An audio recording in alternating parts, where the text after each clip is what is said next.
17, it's Monday morning. We're here with Roy Rickstrew, the disability guru. We're going to be answering the 2 easiest questions that people get wrong right after this.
I want to be your disability rep.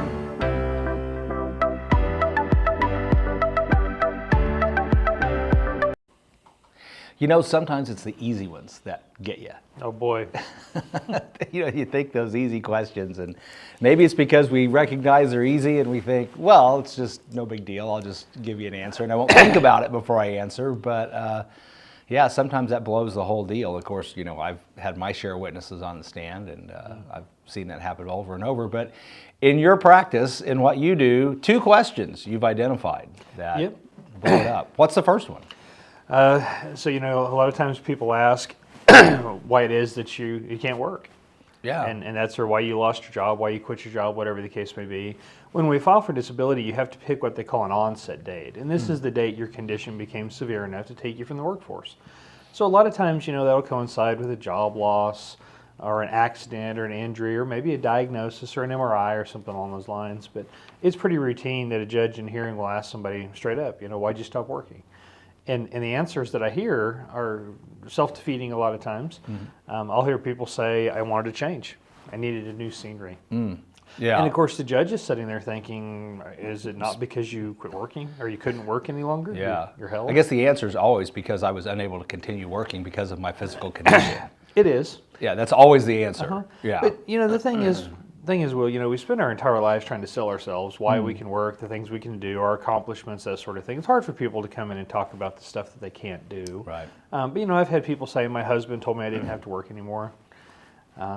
It wasn't worth what they were paying. And that, well, the second one, no, but that first one almost sounds like half the sentence, because my husband told me I didn't have to work anymore because I was disabled, because I was too hard on me, because the physical toll was more than I could handle. Yeah, I mean, so it's just, that's half the answer. It seems like that it ought to be, but. Yeah, and the thing that people, I think, overlook a lot of times is that a judge will give you 30 or 45 minutes of their time. They've got some preliminary things they have to nail down from a legal standpoint. There's usually a vocational or medical expert, or sometimes both, who testify late in the hearing. So you get 10, 15 minutes of actual testimony. And, you know, judges try to boil down what the issue is and why you can't go back to work in very simple terms.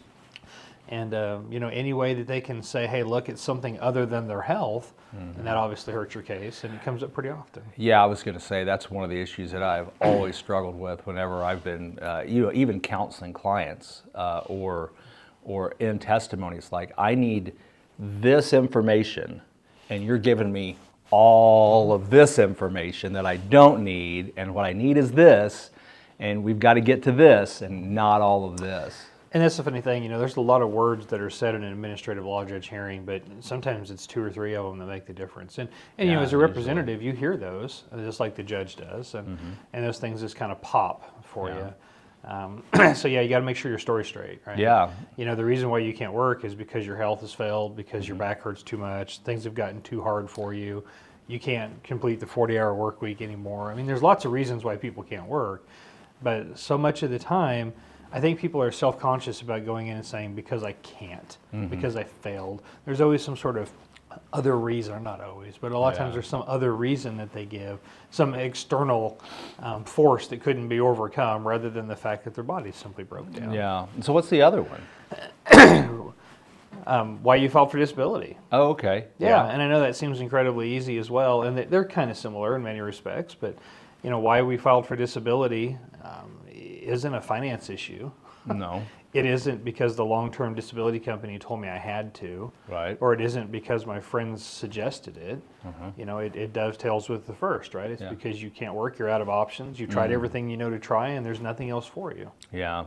So I guess really it kind of boils down to when you get into any situation like that or others, remember why you're there. Right? You're not there to make excuses for yourself. You're not there to make yourself look good. You're there to win a disability hearing. Yeah. And I'll tell clients pretty often, I said, we're not trying to explain a gap in our resume, because that's the way I think a lot of people treat this, right? Is that, I haven't been able to work, and here's a whole bunch of reasons why I haven't worked, and I have this gap in my resume. We're in there to talk about the ways that you would fail in the workforce at this point. Do you think sometimes maybe people are reluctant to be really straightforward about disability because they're afraid of looking like they're trying to take advantage of the system? Yeah, I think it's just more than anything else is we don't want to have to come in and just, declare that we can't. Yeah. But yeah, I tell people all the time, judges have to sort out whether you're there as a first resort or a last resort, right? And I always caution folks, you go into one of these hearings, if you were in there to pull the wool over the judge's eyes, you would come in there and say, I can't do anything, right? I hurt all over and I can't do anything. And I think sometimes that terminology just kind of jumps out for the judge. You may not be someone who's there trying to pull the wool, but if you use the terms that those people do, then it hurts you to some extent. Yeah, so a little bit of balance on both sides. Yeah, but like you said, it's very important that you understand why you're there and that you're very clear in that.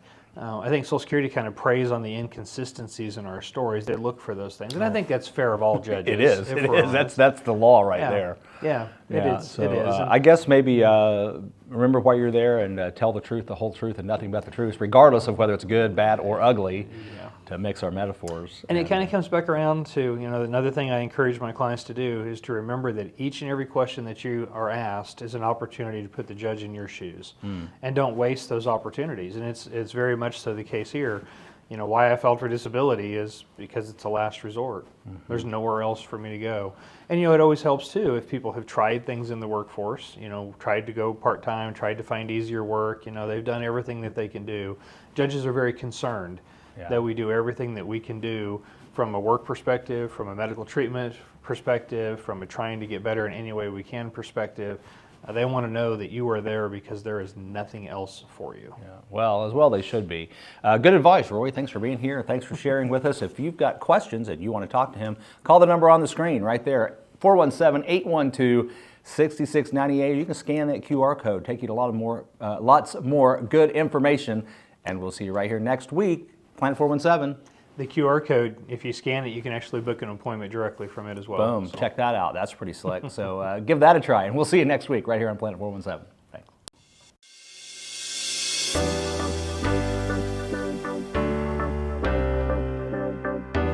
I want to be your disability rep.